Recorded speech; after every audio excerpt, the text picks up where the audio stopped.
제2군단 부군단장님 연결. 네, 나와 있습니다. 네, 증인께서는 정보사 휴민트의 현역 최고참이시며 책임자도 역임하셨습니다. 계엄 위기에 빠진 속에서 그 가운데 서 있는 정보사를 보면서 참 안타까운 마음이실 거라고 생각하는데, 정보사 관련해서 가장 정확하게 증언해 주시기를 기대합니다. 증인은 지난번 청문회에서 2024년 5월 말에 노상원으로부터 전화를 받았다고 하셨죠? 네, 무슨 내용이었습니까? 뜻밖의 전화였고 6, 7년 만에 전화할 일이나 관계가 없는데 전화 와서 좀 의문을 가졌는데 네. 뭐 저번에 말씀드렸지만 요지는 한번 볼 일이 있다라고 얘기를 했고, 네. 근데 제가 그 사령관하고 촉조 부대장 근무할 때 네. 그 저의 성향을 잘 알고 있는 분입니다. 그래서 아직도 고집이 세냐 뭐 이렇게 하면서 너도 인정하냐 하면서 네 뭐 고집 세고 뭐 인정하는 저도 인정합니다. 라면서 뭐 그게 주 내용이었고 전화를 바로 끊었고 저는 한참 왜 이런 전화 했을까라고 의문을 가졌는데 그 의문이 계엄 이후에 풀렸습니다. 예, 그래서 증인이 반응이 노상원과 반갑게 뭔가를 도모하거나 협조할 상태가 아니라는 것을 감지하고 문상호를 시켜서 증인을 여단장에서 직무 배제시킨 거 아닙니까? 저도 역으로 생각해 보니까 이게 사실 거리가 안 되는데 제가 문제가 돼가지고 왜 이런 일이 생겼을까라고 했을 때 계엄이라고 이게 전제를 하니까 사실 그 노상원 사령관은 저하고 같이 호흡을 맞춰서 할 수 없다는 걸 본인도 알고 저도 압니다. 그래서 저기 문상호 사령관하고 둘이 그 협의해서 저를 좀 배제시키려는 노력을 한 게 아닐까 이런 의문을 가지고 있습니다. 의구심을 가지고 있습니다. 예, 5월 통화 이후 한 달 뒤에 정보사 역사상 초유의 기물 유출 간첩 사건이 터졌고 그저께 20년형을 1심에서 받았습니다. 그럼에도 불구하고 지휘 책임자 문상호가 끝까지 살아남았죠. 이런 네. 과정이 모두 노상호가 함께 계엄을 준비하기 위한 것 아니었습니까?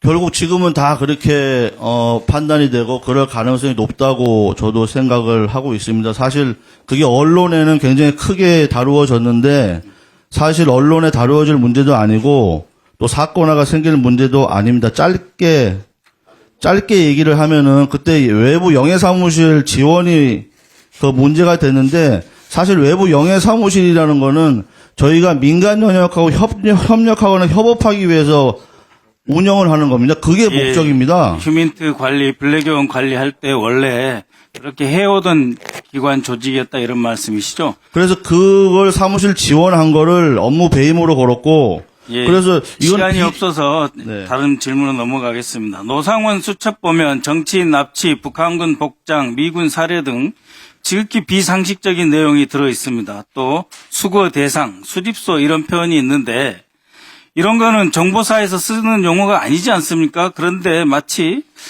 김용현 노상원이 22차례나 만났고 거의 매일 통화를 한 사이로서 두 사람이 마치 암호를 만들듯이 이런 표현을 써가면서 정말 상상하기 어려운 그런 계획과 행동을 했는데 원래 노상원이 이런 사람이라고 생각하셨습니까?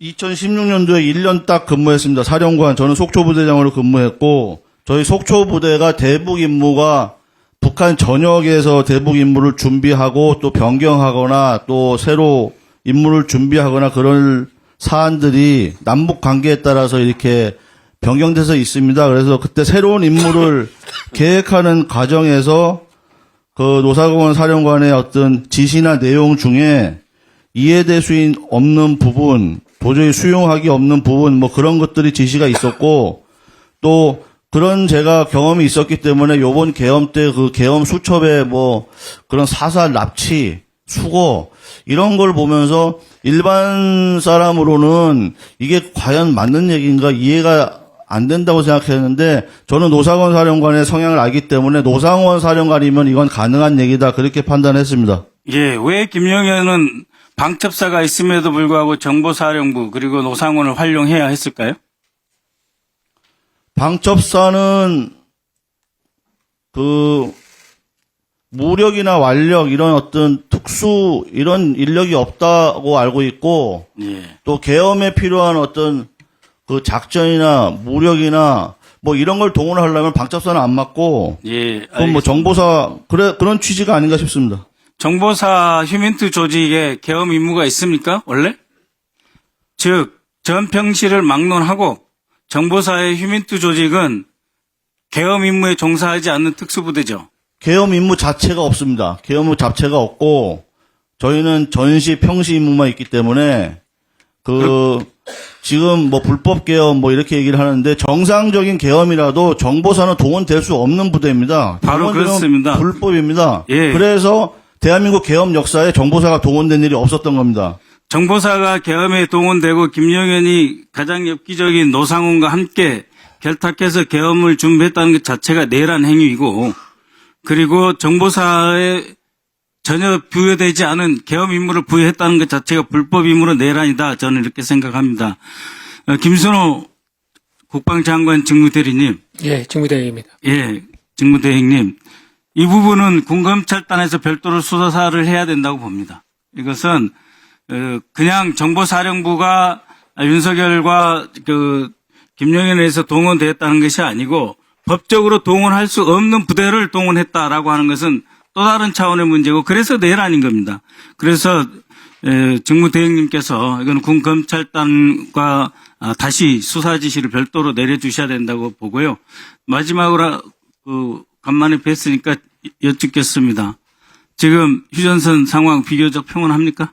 예, 지금 전망상 저희들 안정적으로 관리하고 있고 대비태세 만전을 기하고 있습니다. 우리 군이 상황 장악하고 있다고 믿어도 되죠? 예, 믿으셔도 됩니다. 합참의장과 직무대행님 간에 이러한 대북 억제와 우리 국방을 위해서 긴밀하게 협력해서 전혀 문제가 없다고 하십니다. 예, 전혀 문제 없고 그 부분에 대해서는 안심을 하셔도 된다는 말씀을 드리겠습니다.